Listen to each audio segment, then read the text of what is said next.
수빈이 표정이 심각한데 무슨 생각하고 있니? 아빠, 트랜서핑의 비밀 1장 그림자와 춤추기 부분을 읽었는데요. 개념이 너무 깊어요. 특히 의도에 대한 이야기가 쉽게 이해되지 않아요. 의도. 트랜서핑에서 가장 중요한 개념 중에 하나지. 수빈이가 이해한 대로 한번 먼저 설명해 볼래? 의도는 단순히 목표를 가지는 것이 아니라 현실을 창조하는 힘 같은 거잖아요. 그런데 내부 의도랑 외부 의도가 다르게 작용한다고 해서 좀 헷갈려요. 맞아, 그럴 수 있겠다. 쉽게 말하면 내부 의도는 강한 의지로 현실을 바꾸려고 하는 의미고, 외부 의도는 이미 목표를 이룬 것처럼 행동하면서 현실이 자연스럽게 움직이도록 하는 힘이야. 그러면 내부 의도는 나는 이걸 해야 해 라고 애쓰는 거고, 외부 의도는 나는 이걸 이미 이뤘어 라고 믿는 거네요. 바로 그거지. 내부 의도로 밀어붙이면 저항이 생기지만 외부 의도로 흐름을 타면 현실이 아주 자연스럽게 이동되는 거지.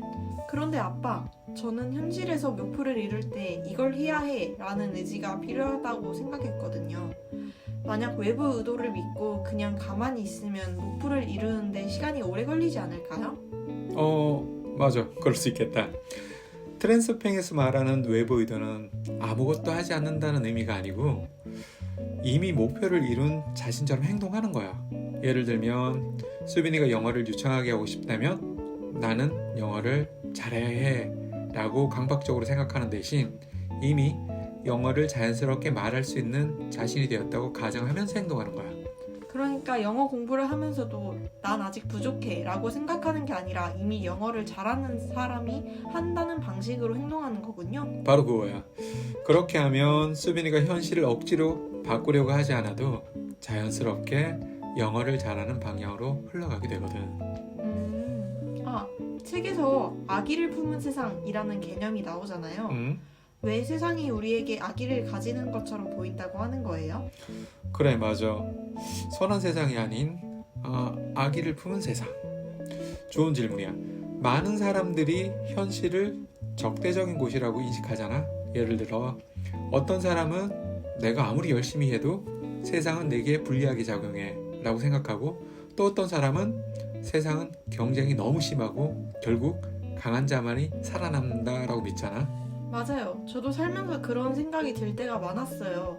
뭔가를 하려고 하면 꼭 방해가 생기는 것 같고, 노력해도 결과가 잘 안 나온 경우도 있고요. 바로 그거야. 그런데 세상이 정말로 수빈이를 방해하려고 작정한 걸까? 아니면 수빈이가 그렇게 받아들이기 때문에 그렇게 보이는 걸까? 그러면 결국 현실이 나쁜 게 아니라 제가 현실을 부정적으로 해석하고 있다는 말씀이신가요? 그렇게 생각하면 좋을 것 같아. 이 저자인 젤란드는 우리가 현실을 적대적으로 바라볼수록 현실도 그에 맞춰 반응한다고 말해. 현실은 우리가 비추는 태도를 그대로 반영하는 거울과도 같아. 그러면 세상을 긍정적으로 바라보면 세상도 나에게 긍정적으로 반응한다는 건가요? 바로 그 점이야. 물론 단순한 긍정적인 생각만으로 모든 게 바뀌진 않아. 하지만 적어도 세상이 우리에게 적대적이라고 믿는 것보다는 훨씬 더 나은 흐름을 만들 수 있어. 현실은 우리가 주는 에너지를 반영할 뿐이니까. 그런데요. 책에서 펜듈럼의 규칙이 나오잖아요. 펜듈럼이 단순한 개념이 아니라 우리가 무의식적으로 휘둘리는 사회적 구조라는 걸 알게 됐어요. 펜들리면 중요한 개념으로 나올 거야. 단순한 물리적 진자의 개념이 아니라 에너지를 끌어당기는 집단적 흐름을 뜻해. 예를 들면 뉴스, 정치 이슈, 대중문화, 심지어 가족 내의 규범까지도 펜들릴 수가 있어. 그러면 우리가 매일 접하는 뉴스나 SNS도 펜듈럼의 일부인 거군요. 그럴 수 있지. 예를 들어 뉴스에서 계속 부정적인 소식만 보면 사람들은 대부분 불안해지고 분노하게 돼. 그 감정이 커질수록 사람들은 더 그 뉴스에 집중하게 되고, 그 뉴스는 더 강한 감정을 불러일으키는 방식으로 작용하게 돼. 그러면 펜듈럼에 휘둘리지 않으려면 어떻게 해야 해요? 그러려면 가장 중요한 건 우선 그런 현상을 감정적으로 반응하지 않는 거야. 펜들려면 수빈이가 화를 내거나 두려워하거나 지나치게 몰입할 때 그건 더 강해지거든. 감정을 없애야 한다는 말씀이신가요? 그렇다기보다는 감정을 관찰하고 휘둘리지 않는 연습을 해야 한다는 거야. 예를 들어 정치적 논쟁을 할 때 상대방이 화를 낸다고 해서 우리도 똑같이 반응하면 결국 펜들럼에 에너지를 주게 되는 거야. 하지만 우리가 그 부분에 대해서 거리를 두게 되면 이 상황이 나를 감정적으로 끌어들이려고 하는구나 라고 우리가 느끼게 되면 그 순간 우리는 펜들럼으로부터 벗어날 수 있게 되는 거지. 아, 그런데 또 하나 궁금한 게 있어요. 조직을 위하여 라는 부분에서 사람들이 조직의 규칙에 맞추려다 보니 개인의 의도가 약해진다고 했잖아요. 이게 왜 그렇게 되는 거예요? 우리가 말하는 조직 하면 뭐 회사일 수도 있고 학교일 수도 있고, 이건 시스템을 유지하는 게 최우선의 목표야. 조직이 그거를 가지려고 하는 게 목표거든.